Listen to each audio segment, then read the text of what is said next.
Umaga po sa inyong lahat, minamahal. Sa lahat po ng mga minamahal ng mga kapatiran na matyaga, nagtitiis upang mapuluburan ng ating Panginoon. Dahil tayo po kapatid ay narito upang hindi po iligtas ang ating mga kaluluwa. Bagkus tayo po ay iniligtas na ng Panginoon. Ang sabi nga ng Biblia, kapatid, na ang Diyos ay natagawang tao upang iligtas tayo, kapatid, upang tubusin ang ating mga kasalanan. Kaya po tayo narito mga minamahal upang pasalamatan,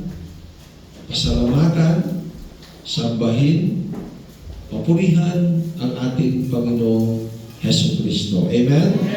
Palakpakan po natin ang Panginoon. Last Wednesday, mga minamahal, dahil wala na po tayo Wednesday po rito, may mga kapatiran po na sila po pala ay nanonood sa gawain po ng ating mahal na Panginoon. Kaya inahanap po yung ating pong live every Wednesday. Sabi po nila, ang tanong po nila sa akin ay parang wala na po yata kayong Wednesday service. Sabi ko meron. Kaya lang ako ay pumapasyal sa mga bahay-bahay ng mga kapatiran para hindi lamang po every Wednesday na kami lang po ang nakikita-kita rito, yung po talagang merong oras.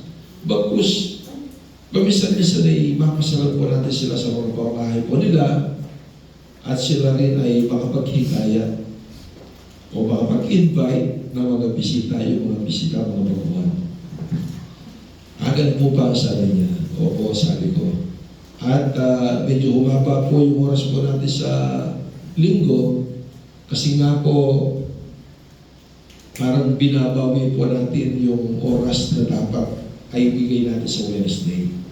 Kasi sa Wednesday, palaging si Brother Elio lang tumatayo. Pero minsan dito po mga less than 20, more than 10, yung nakikinig, sayang, sabi ko.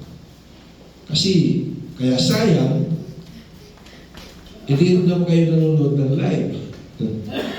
Ewan ko kung yung replay nga, kung pinapanood po ninyo, kapatid.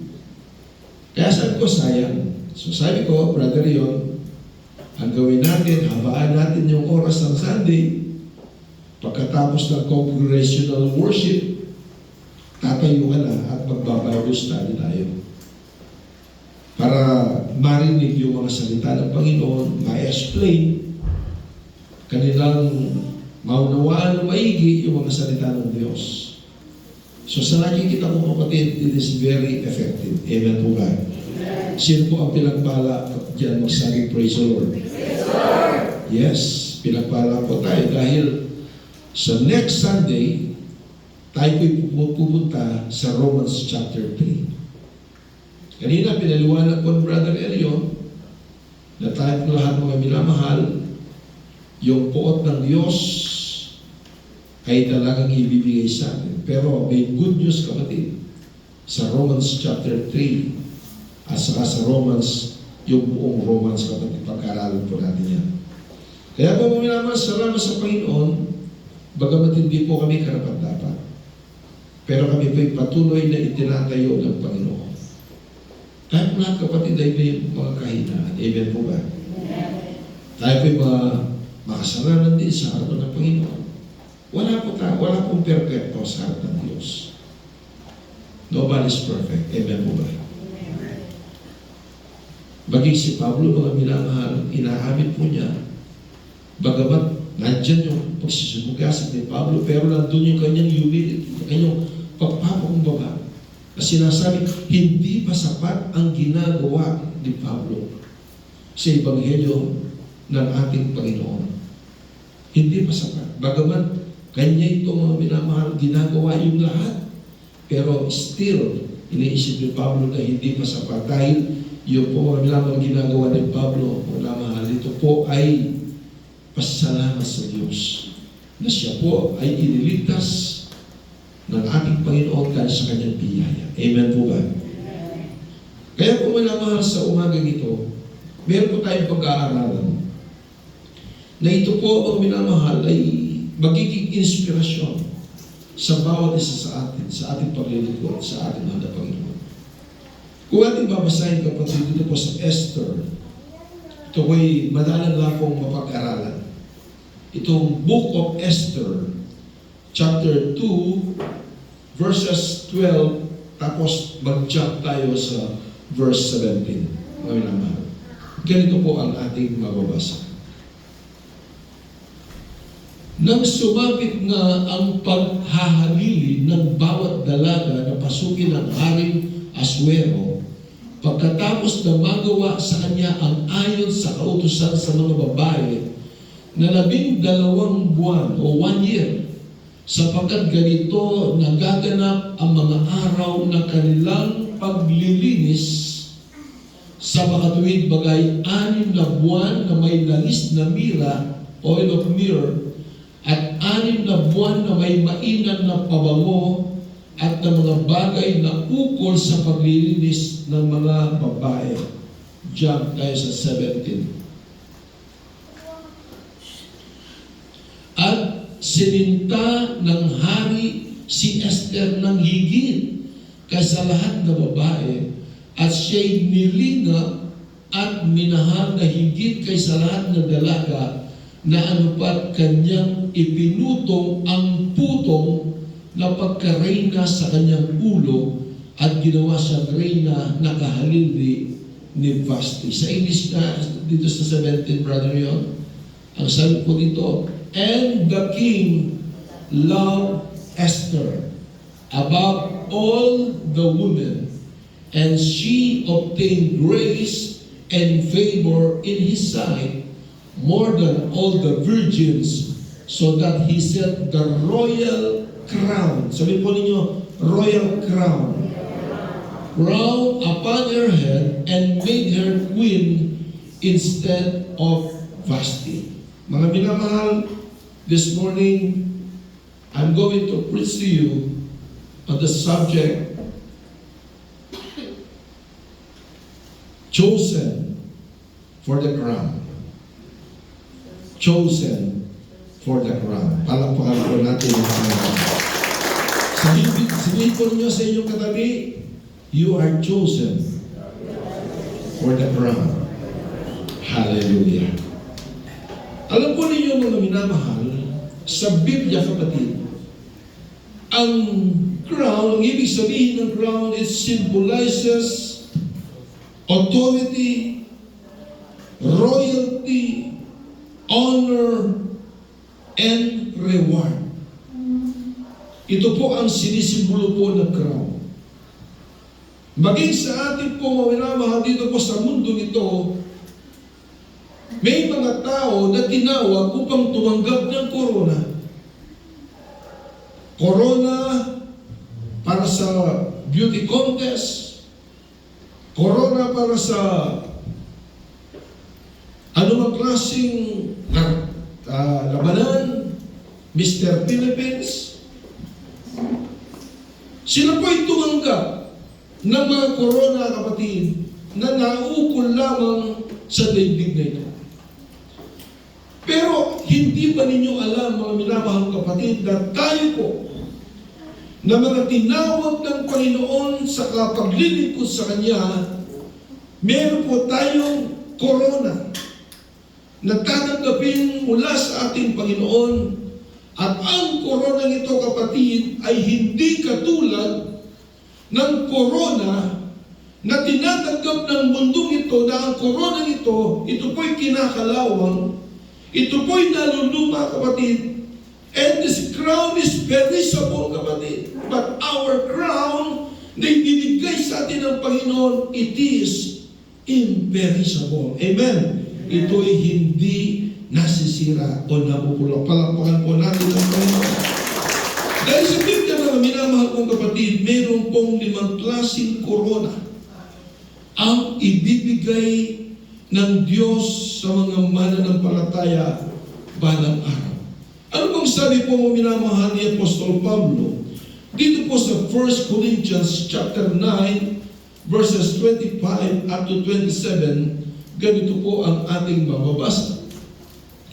At ang bawat tao na nakikipaglaban sa palaruan ay mapagpigil sa lahat ng mga bagay. Ginagawa nga nila ito upang magsipagtamo ng isang putong o korona na may pagkasira. Ngunit tayo'y niyaong walang pagkasira. Ako nga'y tumatakbo sa ganitong paraan na hindi gaya ng nagsasapalaran sa ganito rin ako'y sumusuntok na hindi gaya ng sumusuntok sa hangin, ngunit inahampas ko ang aking katawan at aking sinusupil baka sakaling sa anumang paraan pagkapangaral ko sa iba ay ako rin ay itakwil. Mga minamahal kong kapatid, ito ang corona. This is the crown of victory, mga minamahal. Na ang sanglibutan nito, sila ay tumatakbo. Yung mga mananakbo, kapatid, yung mga runners, yung mga tumatakbo sa track and field, mga minamahal, o maging ang mga sa ibang aspeto, sila'y lumalaban sa mga contest, sila ay nag-ahangad ng isang corona, kapatid. At grabe po ang kanilang preparasyon. Ang preparasyon po nila, kapatid, lalo na yung mga mananakbo, yung mga track and field players, kapatid, or mga runners, nandiyan po ang disiplina po nila sa kanilang sarili. Hindi po sila naninigarilyo, hindi sila nagpupuyat, at palagi po sila kumakain ng masustansyang pagkain at meron po, kapatid, kanilang ginagawang sinusupil ang kanilang mga sarili upang magtamo sila ng isang korona na may pagkasira. Na ito'y nasisira, nabubulok, at kinakalawang. Pero nandun ang kanilang pagtitiis. Kaya po minamahal, sabi po ni Pablo, kapatid, tayo rin naman ay ganun. Sa spiritual na aspeto, kapatid, tayong lahat ay tumatakbo, ang minamahal.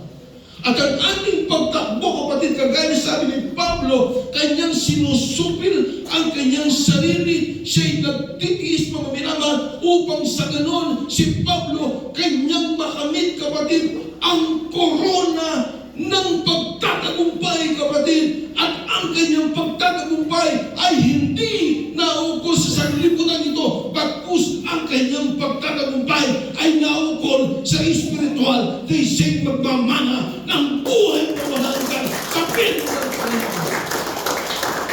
Everybody say, praise the Lord. At mga minamahal, yan ang ginagawa ni Pablo. Sinusupil niya kanyang sarili. Dapat ang mga Kristiyano, ganoon din, kapatid. In our time, kinakailangan supilin ang ating mga sarili. Kinakailangan, kapatid, magkaroon tayo ng disiplina, kapatid, upang ating tamuin ang koronang yan na sinabi po, kapatid, ni Apostol Pablo. Amen po ba? At dito pa po, kapatid, ito ang corona, the crown of rejoicing, kapatid. 1 Thessalonians chapter 2, verse 19, mga minamahal. Ano ang ating mababasa, kapatid? Praise the Lord. Sapagkat ang aming pag-asa o katuwaan o putong na ipinagmamupuri, hindi baga kayo rin sa harap ng ating Panginoong Jesucristo sa kanyang pagparito. Mga minamahal, this is the crown of rejoicing.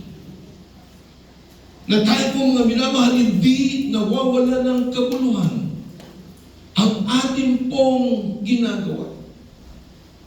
Naghihikayat, nag-i-invite ng mga kakilala, ini-invite ang mga loved ones mo upang madala, kapatid, sa banal na gawain ng ating Panginoon? Mga minamahal, hindi po yan nasasayang. Dahil po kapatid, ang sabi po mga minamahal, this crown is awarded to those who bring others to Christ. It's often called the soul winner's crown. Soul winner's crown. And it's the reward given to those with reach out beyond themselves and lead others to heaven. Mga minamahal, this is a soul winner crown. Kung mga minamahal, every time, every Sunday, ikaw ay pumaparito sa gawain ng Panginoon at ikaw ay nagso-soul winning, kapatid, before Sunday, at ito'y inyong nagdadala, mga minamahal, ito po ay meron din reward. Mga minamahal, meron din po itong reward. Hindi nawawala ng kabuluhan. Kaya huwag po kayo kapatid, hallelujah, maghimagot sa inyong paghayo. Amen po ba? And this is the crown of rejoicing. Palapakan po natin ang Panginoon.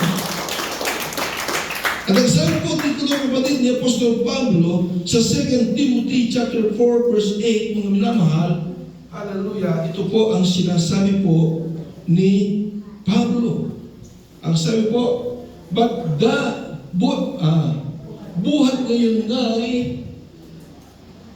ay natataan sa akin ang putong na katwiran, a crown of righteousness, na ibibigay sa akin ng Panginoon na tapat na hukom sa araw na iyon, at hindi lamang sa akin, kundi lahat din naman ng mga naghahanap sa kanyang pagpapakita.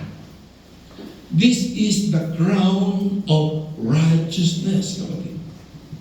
At ang ibig sabihin ito, mga minamahal, praise God, many Christians become so caught up with earthly activities that they forget heaven's their true home. The crown is not for those believers. It is for those who long for heaven, their true home, who long to see the face of their Savior when He comes for them in the clouds. Crown of righteousness. Ang sabi ko, minamahal, buhat ngayon ay natatang sa akin ang putong na katwiran na ibibigay sa akin ng Panginoon. Mga minamahal, una, yung victor's crown. Yung pangalawa, kapatid, ano po? Crown of rejoicing. At dito ako is a crown of righteousness. Iba-ibang korona po yan na ibibigay sa atin ng Panginoon. At ang susunod mga minamahal, praise the Lord, ito po ay ang korona ng buhay. Kung ating mababasahin mga minamahal, mababasa dito po sa James chapter 1 verse 12 at Revelation 2:10. James 1:12 muna po tayo, kapatid. Mapalad ang taong nagtitiis ng tukso, sapagkat pagkasubok sa kanya, siya'y tatanggap ng putong ng buhay na ipinangako ng Panginoon sa mga nagsisiibig sa kanya. Nagsisiibig. Kapag iniibig mo ang Diyos, of course, meron kang pagtitiis.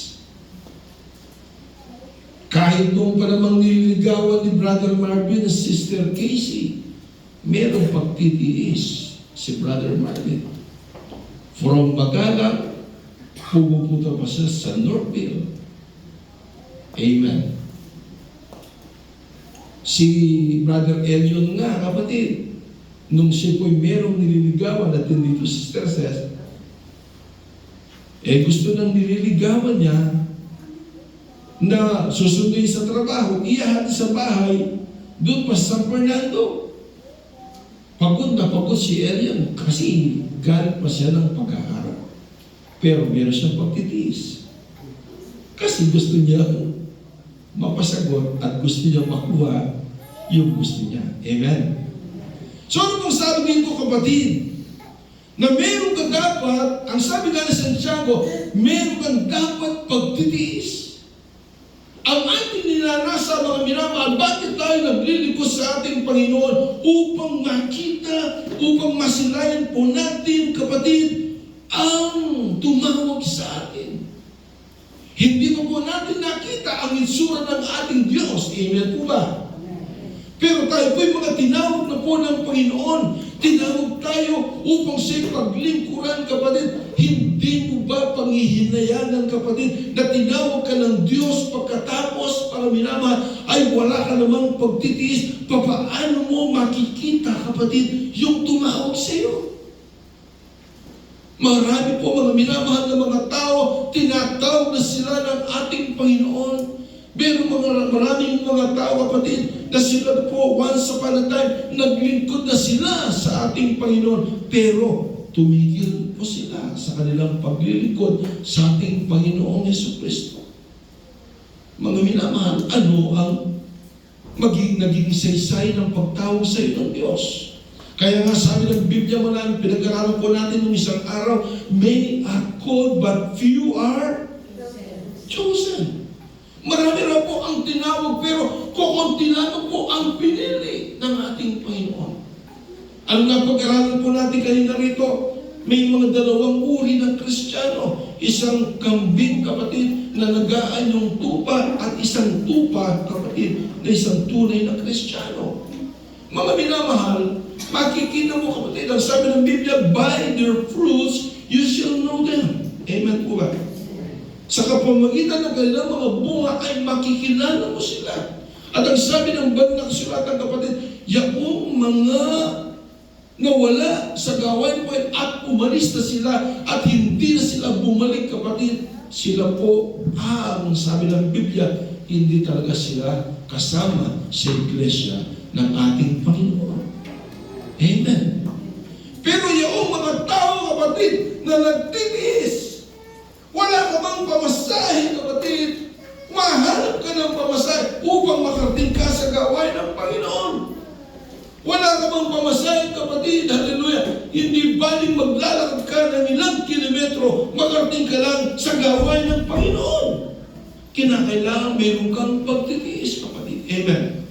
Dahil kung wala kang pagtitiis, papaano mo, mga minamahal, makikita ang mukha ng ating Panginoon? Hindi mo kailanman masisilayan, kapatid. Amen po ba? Pero kung minamahal, mahubalan yung mga nagtitiis dahil, kapatid, sila'y puputungan ng korona ng ating Panginoon. At hindi lamang po yun, kapatid, makikita mo na ang Creator of the universe, makikita mo na ang Creator mo. Sino yun, kapatid? Walang iba kundi ang ating Panginoon sa Kristo. And we say, praise the Lord. So the bottom line is, pagtitiis. May pagtitiis ka. Kahit nagugutom ka na, magtiis ka. Kahit na tamad kang dumalo, magtiis ka. Kahit na wala kang makain, na alam mo naman, kapatid, na pagbalik mo ay wala kang makain, magtiis ka.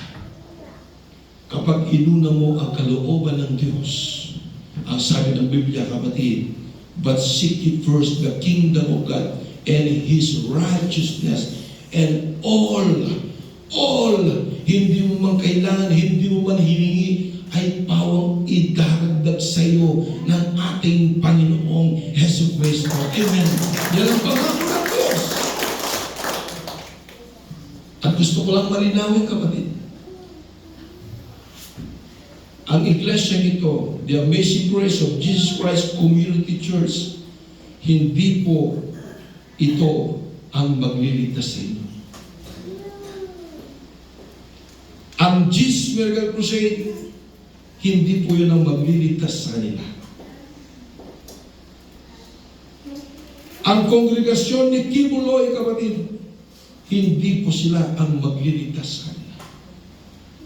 Kahit anong kongregasyon, Assemblies of God, JIL man yan, anumang klaseng relihiyon yan, anumang klaseng kongregasyon yan, hindi iyon ang magliligtas sa kanila. Bagkus, ang magliligtas sa atin wala iba, kundi ang ating Panginoong Heso Kristo. So meron kang pagtitiis sa Kanya. May mga tao in-invite, kapatid, ay ayoko. In-invite po sila, dinala po sila rito, mga minamahal, pagkatapos, wala na. May mga nag-invite sa kanila, kapatid, pagkatapos nagpabautismo, yung nag-invite sa kanila, dahil hindi na dumalo, hindi na rin dumalo. Sayang, kapatid, sayang. Sayang na sayang talaga. Amen. Sayang na sayang talaga. Sayang, kapatid, na nakilala mo ang Panginoon, pagkatapos, kapatid, ay tumalikod ka lamang sa paglilingkod sa Panginoon. Ang sabi ng Biblia, ang dapat maging ugali ng isang Kristiyano ay pasulong sa paglilingkod sa Panginoon at hindi paatras, kapatid. Bakit mo na mahal? Kapag ikaw ay pasulong sa paglilingkod mo sa Panginoon, magkakaroon ka ng crown of life. Amen? Everybody say, praise the Lord. Ano po sabi po mga mahal yung sa Revelation? Mga mahal, chapter 2 verse 10. Pahayag, 2:10. Huwag mong katakutan ang mga bagay na yung malapit ng parang nag-jump yan. Huwag mong katakutan ang mga bagay na iyong malapit ng tiisin. Narito, malapit ang ilagay ng dyablo ang ilan sa inyo sa bilangguan upang kayo masubok at magkaroon kayo ng kabigatiang 10 araw, magtapat ka hanggang sa kamatayan at bibigyan kita ng putong ng buhay. Crown of life. Magtiis ka. Dahil, kapatid, sabi po ng banal na kasulatan, ang dyablo guguluin ang iyong paglilingkod. Maniniwala ba doon, kapatid? Yes. Yung mga nasa sabungan, logis, lotres, doblado, hindi na pupunta rin ang dyablo. Palagay mo, kapatid, sa mga patay sinding ilaw, sa mga nightclub, kapatid, palagay mo, pupunta pa ang dyablo ron? Hindi na. Eh, saan pupunta ang dyablo? Mismo dito, kapatid, kung saan nagtitipon ang mga Kristiyano. Ibig sabihin ng kapatid, hindi na guguluhin ng dyablo yung sa kanya na. Ang guguluhin ng dyablo, yung nasa kamay na ng ating Panginoon dahil gusto ng dyablo na hikayatin ka muli. Nakunin ka muli, kapatid. Amen. Pero sabi ng Biblia, mapalad yaong mga nagtitiis dahil kapag ikaw ay nakapagtiis, ikaw ay bibigyan at puputungan ng korona ng buhay ng ating Panginoong Heso Kristo. Amen. Everybody say, praise the Lord. At ang huli, mga minamahal, praise the Lord. Ano po, mga minamahal? Ito po ay ang crown of glory. 1 Peter chapter 5 verse 4. Ano pong sabi po dito, kapatid?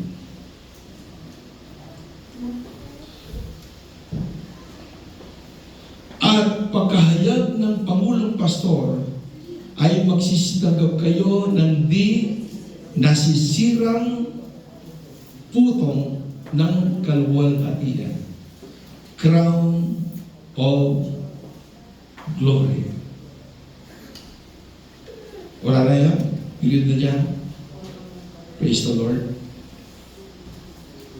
Yan po kung minamahal.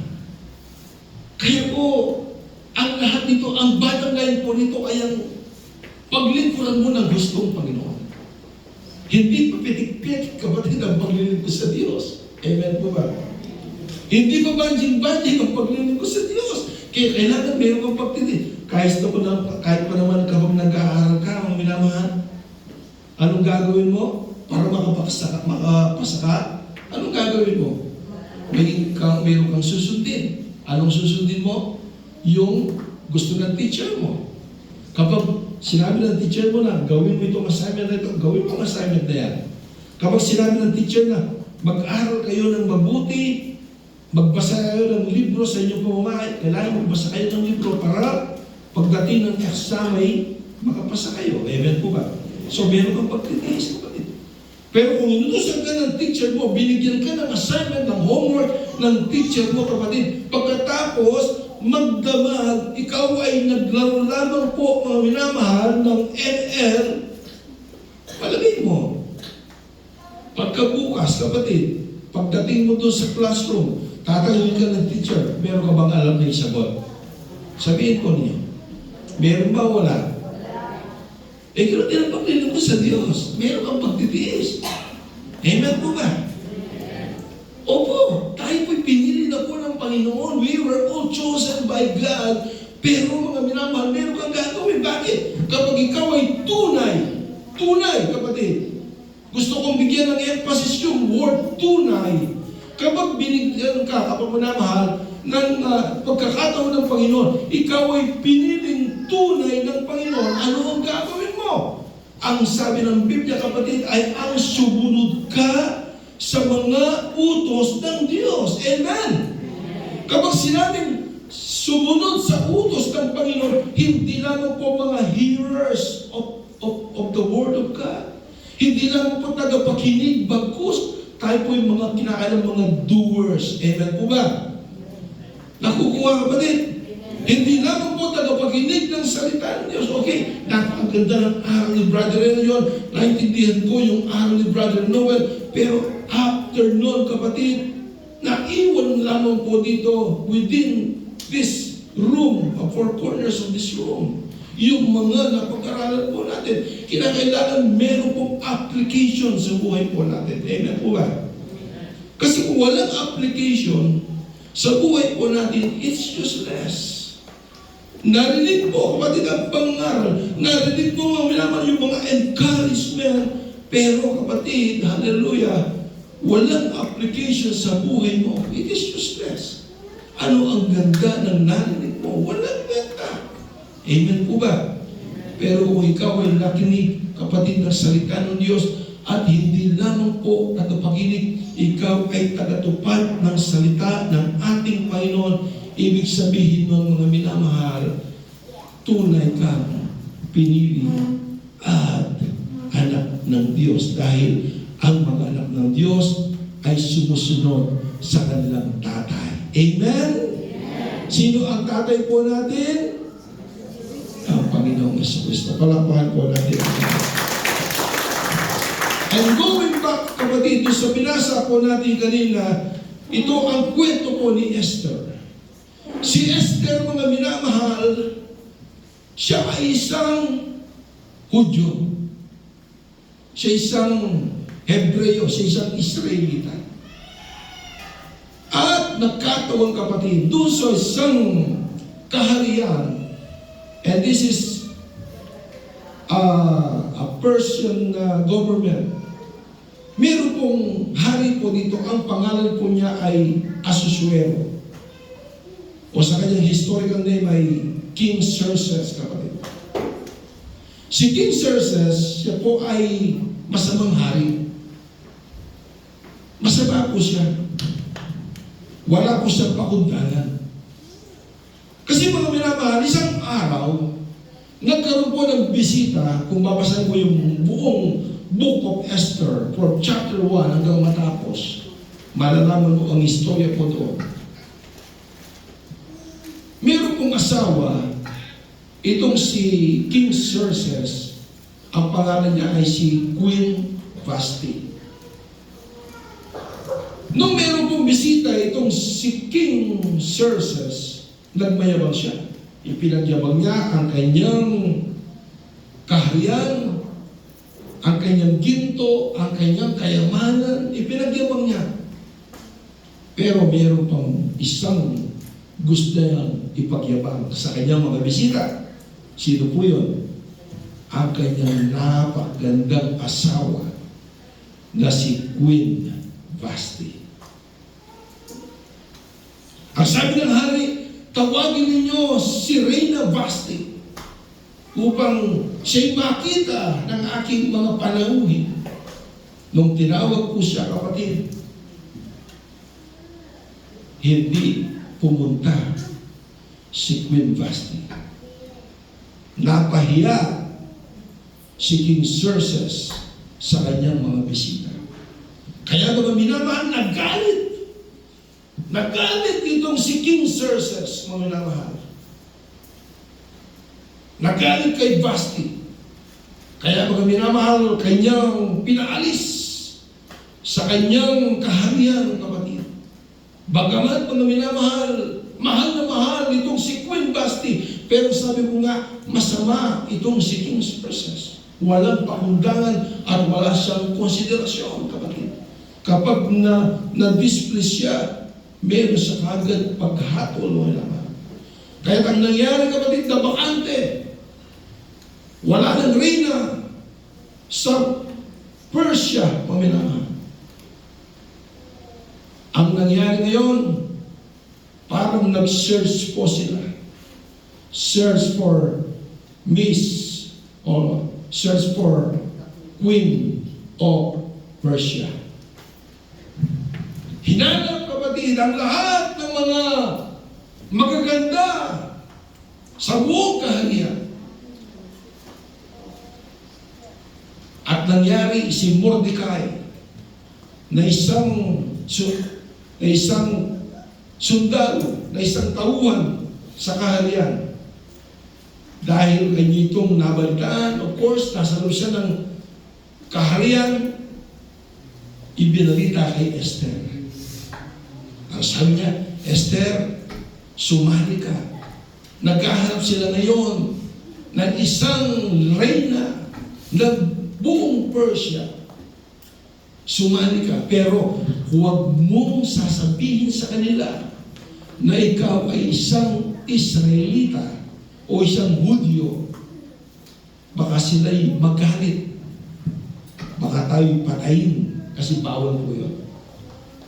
Ang ginawa po mga minamahal, sumali itong si Esther sa labanan.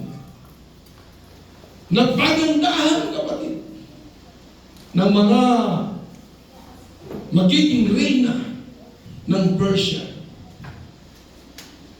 Pero ayon sa Biblia, katakot-takot na preparasyon ang ginawa ni Esther. Bago siya humarap kay Haring Xerxes, kapatid, grabe ang preparasyon na ginawa po ni Esther, kapatid. Ang sabi ng Biblia sa Esther chapter 2 verse 12, mga minamahal, siya po ay nagbabad ng 1 year.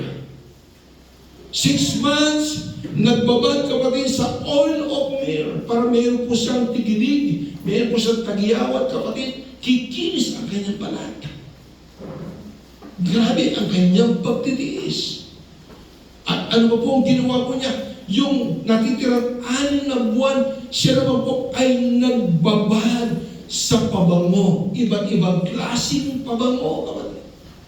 Upang kung meron siyang putok sa kilikili, kapatid, ay baga po siya. Amen po ba? Kasi yung 1 year na yun, ito po ang 1 year, kapatid, na preparasyon na ginawa.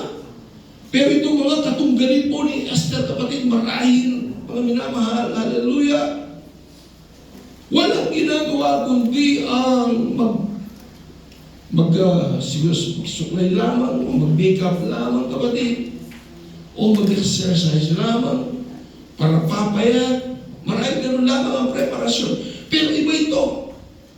Itong si Esther, iba ang kanyang preparasyon. 1 year, kapatid, nagbabad po siya sa oil of myrrh, and another 6 months, nagbabad po siya sa mga pabango upang maging mabango at mahalimuyak kapag siya ay aharap na sa hari ng Persya. At anong nangyari, kapatid?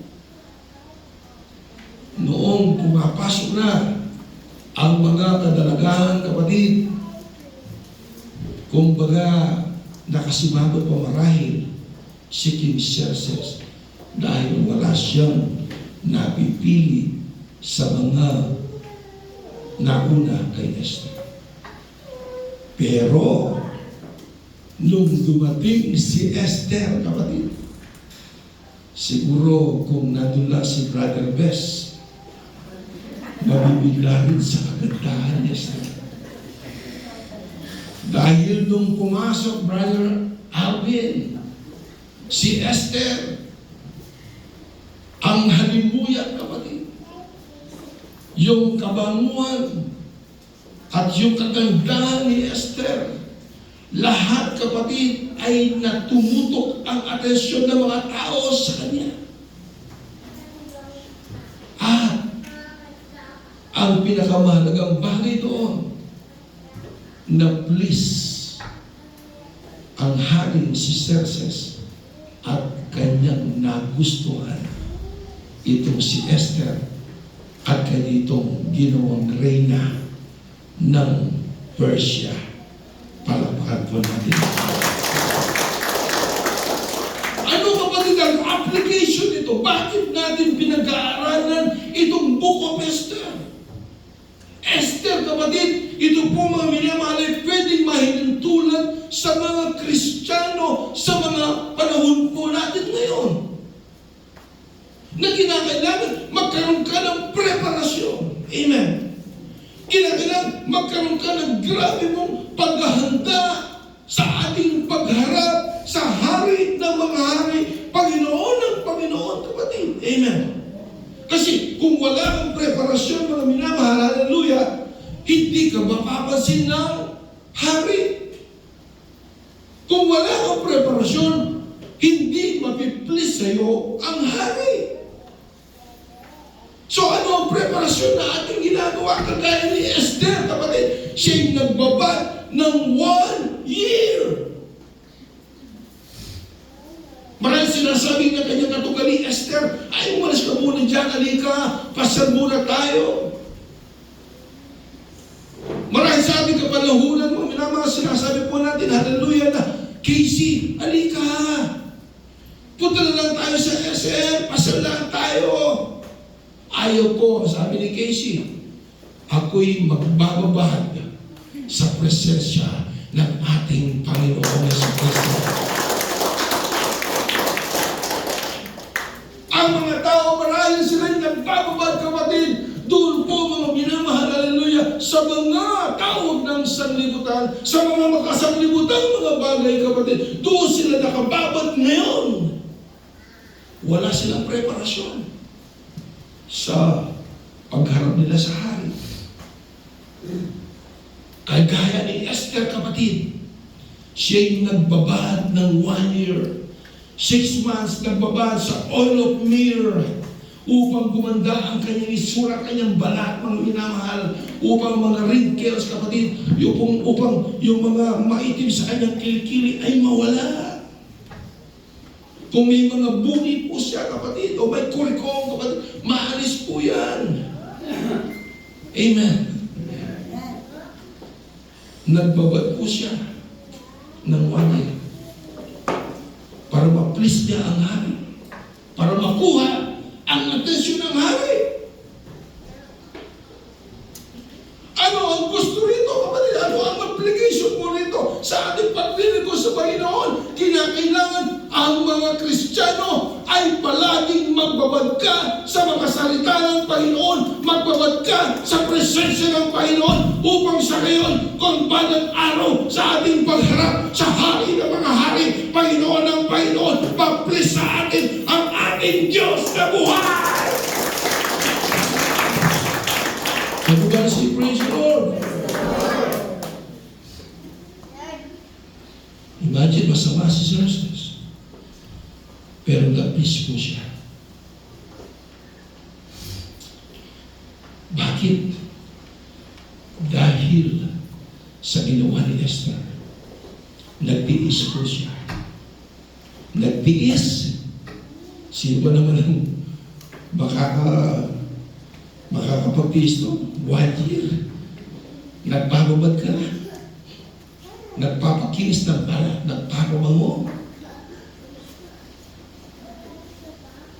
Wala na social life. Tapos yung mga tao ngayon, nakababad ngayon sa gawain sa libutan, nakababad ngayon sa sabungan, nakababad sa mga suganan, nakababad mga sa mga bisyo, kapatid. Pagkatapos, they are expecting na makita po nila ang mukha ng Panginoon. Hindi mangyayari. Pero sabi nga Brother Leon, ang Diyos lang na nakakalam. Amen. Hindi po tayo. Okay na nakakalam. Kaya paminamahan, kahit na puyat, nagtinis pa rin tayo. Marahil puyat si Brother Arnold, pero ngayon, obligado siya alas 6 na umaga, papahamin siya para magsundo po siya. At ang ginagawa mo, kapatid, meron kang crown. Crown of rejoicing and crown of righteousness. Amen. And most of all, crown of life. Amen. Everybody say, praise the Lord. Palagpakan po natin ang Panginoon. Kaya po kami minamahal ng makita po ni King Xerxes ni Esther po kami minamahal. At nakita po niya ang naman napakaganda sa kanyang paningin dahil nagtiis po siya. Anong ginawa mga minamahal? Hallelujah! Nagdahos po kapatid ng isang seremonya ang hari mga minamahal. Nandun na po sila kapatid doon po sa kingdom mga minamahal, sa kaharian. Mayroon na tututok na marahil mga trumpeta. Pagkatapos, in-announce, dineclare, at pinutungan ng corona itong si Esther, symbolizes power, honor, and reward. Amen. Ikaw din kapatid, pagdating ng araw, yung inawit po natin, on the day, la la la la, la la la la, la la la, yung inawit po ng kuwaya kanina, yung glorious day, mga mangyayari ko yun. Sa huling araw, kapatid, bibigyan ka ng crown of glory ng ating Panginoon. Ayaw mo noon, kapatid? Ayaw mo noon? Lahat po ng gusto noon, magsabing praise the Lord. Pagpapakal po natin ang Panginoon. Pero wala mahal, meron kang mga challenges na harapin. Ang paglilingkod sa Diyos ay hindi lamang po minamahal, puro rosas, meron kang mga tinig. Minsan matitinig ka, pero na kailangan magtiis ka. Magtiis ka, huwag kang susuko. No retreat, no surrender. Amen? Amen. Naalala ko naman yung katunggali ko dati, si Mr. D, no retreat, no surrender. Kahit natatalo, wala pa rin surrender, kapatid. Pero mga minamahal sa mga Kristiyano, lalo po tayo, no retreat, no surrender po tayo. Dahil nung naman, sabi po ni Pablo, kapatid, ang mga bagay na ito na aking tinitiis ay hindi pwedeng may kumpara sa isang kaluwalhatian na darating sa kanya. Tayo, konti nga lang eh. Maswerte nga kayo eh. Mayroon pa nga kayo service eh. Sinusundo pa nga ako kayo eh. Kaya alam ko niya yung manager ng team ko, si Mr. Chua, kumpare ko po yun. Nagkwento po siya sa akin. Kasi pastor po siya, yung manager ng team ko, dati.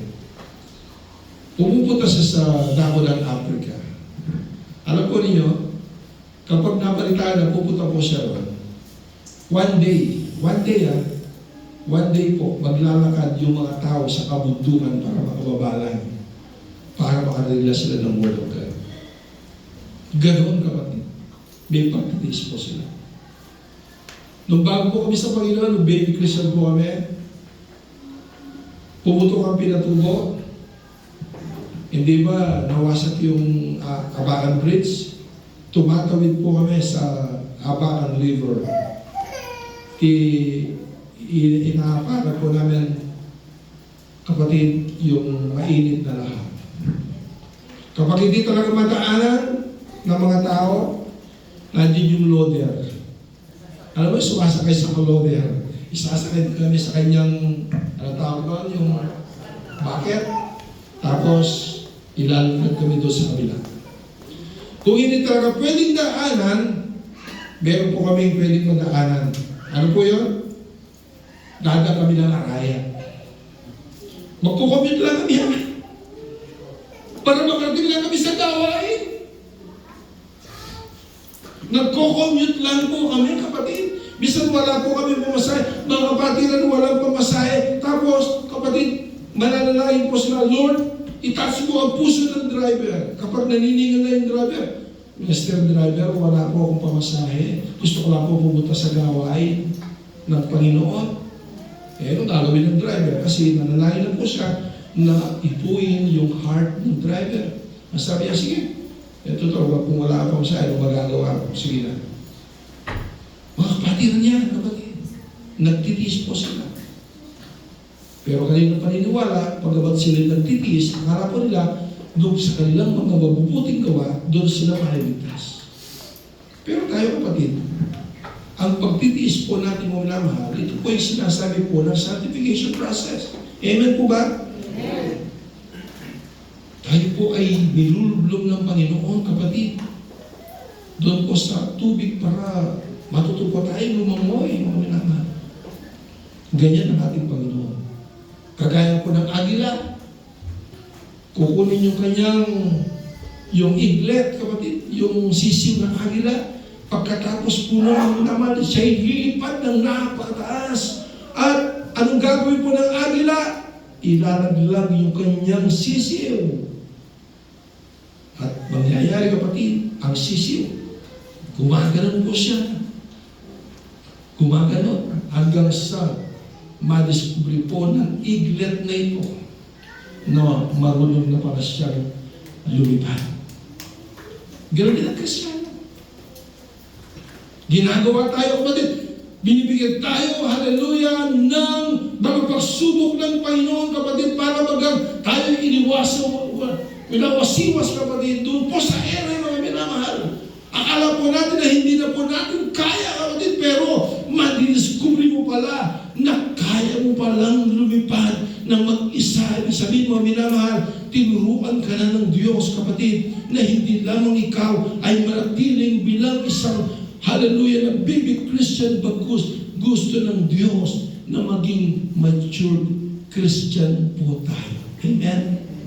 Kasi kung hindi ka mature Christian, ibig sabihin nun, baby ka pa rin, wala. Wala pong carnal Christian. Ngayon ko lang naalam. Akala ko ba din, may mga carnal Christian? Wala. Kasi kung Christian ka, hindi ka magiging carnal. Amen po ba? Nakukuha? Kapag carnal ka, hindi ka Christian. Kasi ang mga Christian ay hindi po sila carnal. Sila po ay mga spiritual. Amen? Palapakan po natin ang Panginoon. Kumawin po tayo sa Panginoon. Ano pong nasabi ko din? Chosen for the crown.